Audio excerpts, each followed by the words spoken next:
Hey everyone, welcome back to Corporate Decoder, the place where we decode the corporate world. Today we're diving into a special filing from PLAYSTUDIOS. Think casino games, but on your phone, and instead of real money, you win points and sometimes actual real world rewards. But don't get too excited about winning a free buffet, because this filing has a few twists and turns we need to unpack. Let's see if their game is as fun as it seems, and if their financial hand is a winning one.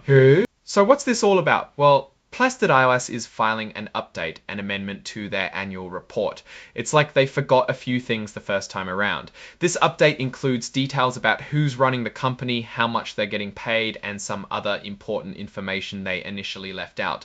It's like forgetting to add the prize amounts to a game show.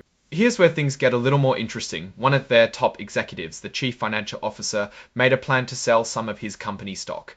This is called a Rule 10b5-1 trading plan, and it's a way for insiders to sell stock without getting accused of trading on inside information. It's basically a pre-arranged agreement to sell shares at a later date. In this case, the sales aren't supposed to start until next year in April and end in September. It's like setting up a slow release of stock onto the market. Let's talk about who's in charge. Andrew Pascal is the main boss, the chief executive officer and chairman. He's been with the company or its previous version for a long time. There are also other directors with experience in gaming, investing and finance. One director, James Murren, actually resigned in March. It's like a game of musical chairs in the boardroom.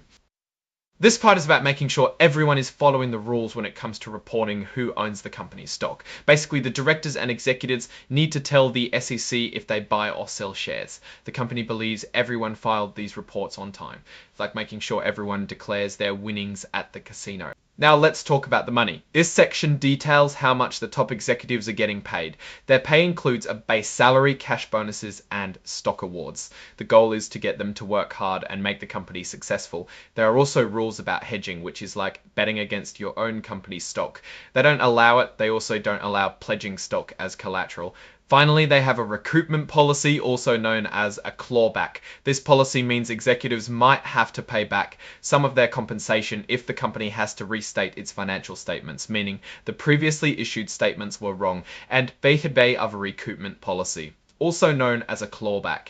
This policy means executives might have to pay back some of their compensation if the company has to restate its financial statements, meaning the previously issued statements were wrong. Alright, let's zoom in on the numbers in the summary compensation table. This table shows how much the top executives earned in 2024 and 2023. Andrew Pascal, the CEO, made over $2024 compared to nearly $6 million the year before. Scott Peterson, the CFO, made almost $2.5 million 2024, also a significant increase from the roughly $300,000 he made in 2024. Also a significant increase from the roughly $300,000 he made in 2020. Orla Trefos, a significant increase from the roughly $300,000 he made in 2024. Also a significant increase from the roughly $300,000 he made in 2024. Also a significant increase from the roughly $300,000 he made in 2023. Also a significant increase from the roughly $300,000 he made in 2023. Joel Aguina, the general counsel, made almost $1.5 million in 2024. Also a significant increase from the roughly $300,000. These numbers include salary, bonuses, and most importantly, stock awards. It is worth noting that most executives had a significant decrease in stock awards from 2023 to 2024. This table shows the stock options and stock awards that the executives have but haven't fully received yet. It's like saying, here's what you could win if you keep playing. Here's what happens if things go south. If an executive is terminated or there's a change in control of the company, they're entitled to certain payments and benefits. This plan outlines what those benefits are. For example, if there's a change in control and they get fired, the CEO could get twice his salary and bonus plus continued benefits and accelerated vesting of his stock awards. It's like a golden parachute in case the plane goes down. This table shows how much the non-employee directors are getting paid. They get cash retainers and stock awards for their service on the board. It's like paying them to sit at the table and offer advice.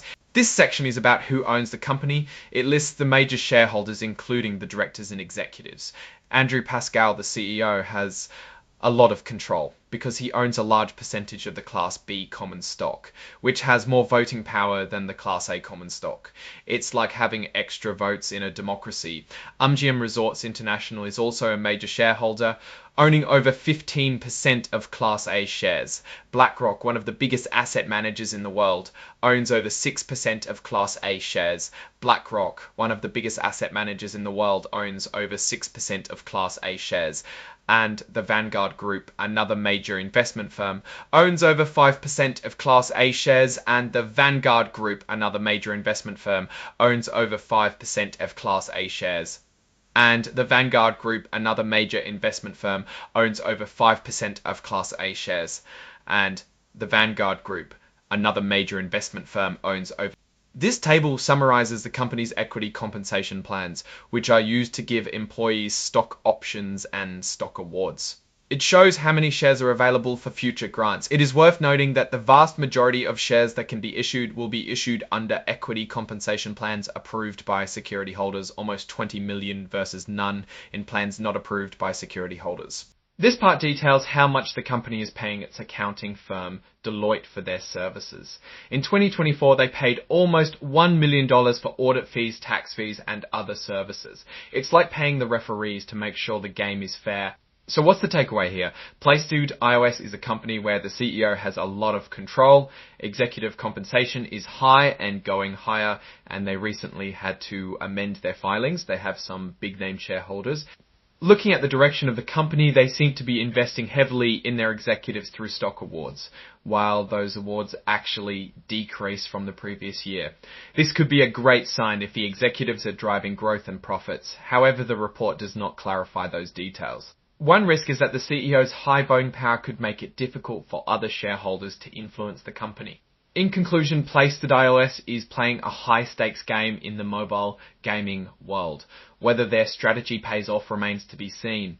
Thanks for watching. If you found this decoder ring helpful, please like, comment, and subscribe for more corporate insights.